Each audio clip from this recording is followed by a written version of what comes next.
आज जो किस्सा मैं आप लोगों को सुनाने के लिए जा रहा हूँ ये बहुत भयानक और बहुत डरावना है। Andra Chicago. एंड्रा चिकागो कौन था?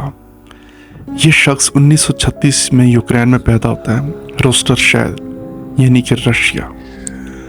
एंड्रा एक बहुत गरीब फैमिली से ताल्लुक़ रखता है। ये इतनी गरीब फैमिली से ताल्लुक़ रखता था कि इसके घर वाले एक कमरे में रहते थे और ये लोग इतने गरीब थे, आप लोग अंदाज़ा लगा सकते हैं, ये दरख्त के पत्ते खाया करते थे।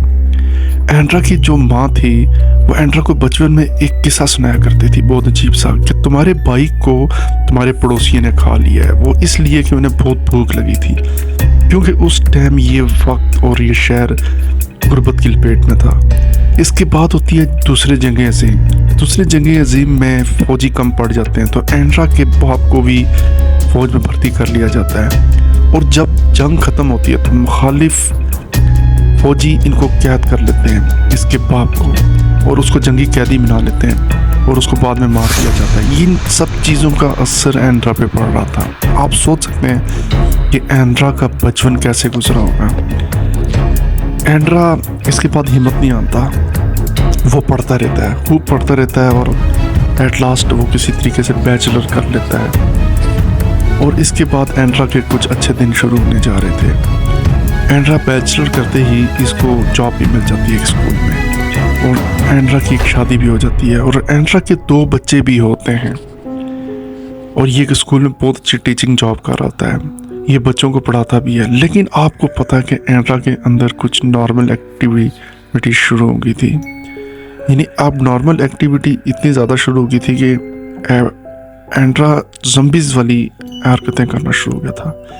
ये अजीब से ज़ुम्बी नुमा हरकत करता था, अक्सर साइकोपैथ इसके अंदर नज़र आता था।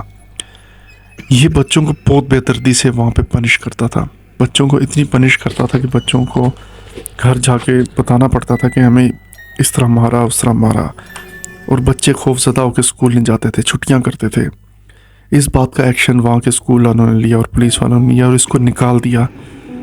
अब ज़िल्लत का दौर शुरू हो चुका था एंड्रा के लिए। एंड्रा के लिए नौकरी भी नहीं थी, कुछ भी नहीं थी। अब एंड्रा को उसके बीवी बच्चे भी छोड़ के चले गए थे। इसके बाद एक ऐसा पुरस्कार वाक़या होता है जो कि रूह कांप देता है। 1978 को एक 9 साल की बच्ची यूनिना की लाश मिलती है। इसको कत्ल करने वाला और कोई नहीं, एंड्रा ही होता है। एंड्रा ने जब इसको कत्ल किया था तो एंड्रा ने इसको बहुत बेदर्दी से मारा था और अजीब बात ये थी कि अरेस्ट एंड्रा को नहीं किया गया क्योंकि एंड्रा के खिलाफ कोई सबूत नहीं था, किसी और आदमी को अरेस्ट कर लिया गया था और बाद में उसको सज़ाए मौत भी दे दी गई थी। इसके बाद कत्ल का सिलसिला थमता नहीं है और 12 और लाशें मिलती हैं रोस्टर शहर से। ये लाशों की हालत इतनी ख़राब थी कि इनका बेमाना कत्ल किया गया था और इनकी बहुत बुरी हालत थी, बेहुरमती की गई थी।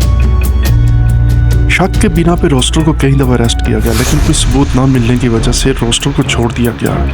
1978 से 1990 तक तकरीबन 56 मर्डर हुए और इन 56 मर्डरों में औरतें, बच्चे वगैरह सब शामिल थे। इतना बेमाना कत्ल था कि सिर्फ ये इन्हीं लोगों को शिकार बनाता था। इन सारी बॉडियों के गले में चाक के निशान होते थे और इनकी आंखें भी निकाल दी जाती थी। इतने बुरे तरीके से ये मारता था कि जिसका कोई हिसाब नहीं। लेकिन कहते हैं ना, एक दिन पकड़ा जाता है इंसान। 1990 को एक औरत की डेड बॉडी मिलती है।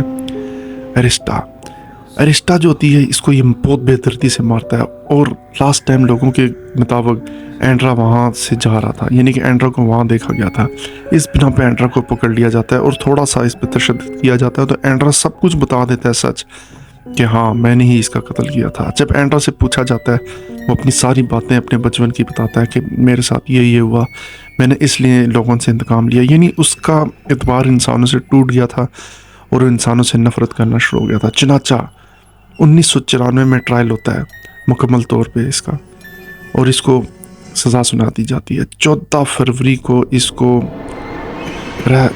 मार दिया जाता है, इसको कत्ल कर दिया जाता है, इसको शूट आउट गोलियों से कर दिया जाता है, भून दिया जाता है।